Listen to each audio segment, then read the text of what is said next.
UP में कांवड़ यात्रा के दौरान दुकानों पे मालिक का नाम लिखने का मामला सुप्रीम कोर्ट पहुंचा है। NGO association of protection of civil rights ने सुप्रीम कोर्ट में याचिका दाखिल की है। इसे लेकर सुप्रीम कोर्ट में कल मामले की सुनवाई हो सकती है।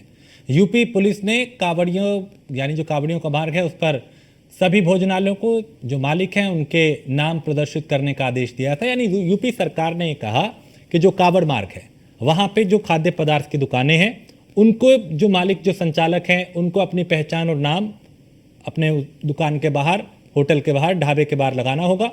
इसका कुछ लोग विरोध करने लगे, विपक्षी भी करने लगे और एनडीए के कुछ घटक दल, बीजेपी के सहयोगी, चाहे उसमें जेडीयू हो, आरएलडी हो, चिराग पासवान की पार्टी। और इसके बाद मामला सुप्रीम कोर्ट पहुंचा। कल मामले की सुनवाई हो सकती है। यानी यूपी सरकार के इस फैसले को सुप्रीम कोर्ट में चुनौती दी गई है।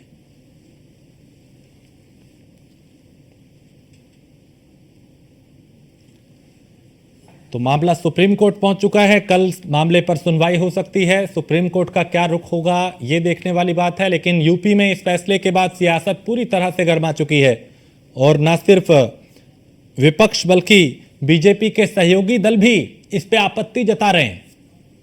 आरएलडी ने भी इस फैसले पे आपत्ति जताई। जयंत चौधरी ने कहा कि इसे वापस लेना चाहिए, यह फैसला ठीक नहीं। जेडीयू की तरफ से भी ऐसा ही बयान आया। और पीयूष दिल्ली से हमारे संवाददाता। पीयूष, चूंकि यूपी सरकार का यह फैसला, इसे सुप्रीम कोर्ट में चुनौती दी गई है, कल सुनवाई हो सकती है मामले पर। बिल्कुल, अगर हम बात करें तो यूपी में कांवड़ यात्रा के दौरान दुकानों पर मालिक का नाम लिखने का जो मामला है वो कहीं ना कहीं सुप्रीम कोर्ट में पहुंचा हुआ है। और जो एनजीओ है association of protection of civil rights ने ये याचिका दाखिल की है और इस पूरे मामले में कल सुनवाई हो सकती है। और ये भी जानकारी मिल रही है कि जस्टिस हरिकेश राय और जस्टिस एसडीएन भट्टी की जो बेंच है वो इस पूरे मामले में सुनवाई कर सकती है। हालांकि अब देखने वाली बात होगी जब सुनवाई होती है तो NGO association of protection of civil rights की ओर से क्या कुछ कहा जाता है और इस तरीके से अगर चुनौती दी गई है तो क्या उसमें क्या कुछ दलीलें दी गई है। और कल सुनवाई होगी तो क्या सुप्रीम कोर्ट की ओर से यूपी सरकार से भी जवाब मांगा जाता है कि नहीं मांगा जाता है, ये भी देखने वाली बात होगी।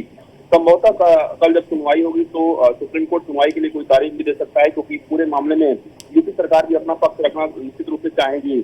ऐसे में सुप्रीम कोर्ट क्या कुछ कल आदेश देता है अगर इस पूरे मामले में सुनवाई होती है तो, क्योंकि इस पूरे मामले को कहीं ना कहीं मेंशन किया गया है और संभवतः कल सुनवाई हो सकती है। अब सबकी निगाहें इस बात पर टिकी हुई है कि क्या सुप्रीम कोर्ट फैसला देता है, आदेश देता है या फिर सुनवाई के लिए कोई अगली तारीख देता है। ठीक है, बहुत शुक्रिया पीयूष इस तमाम जानकारी के लिए।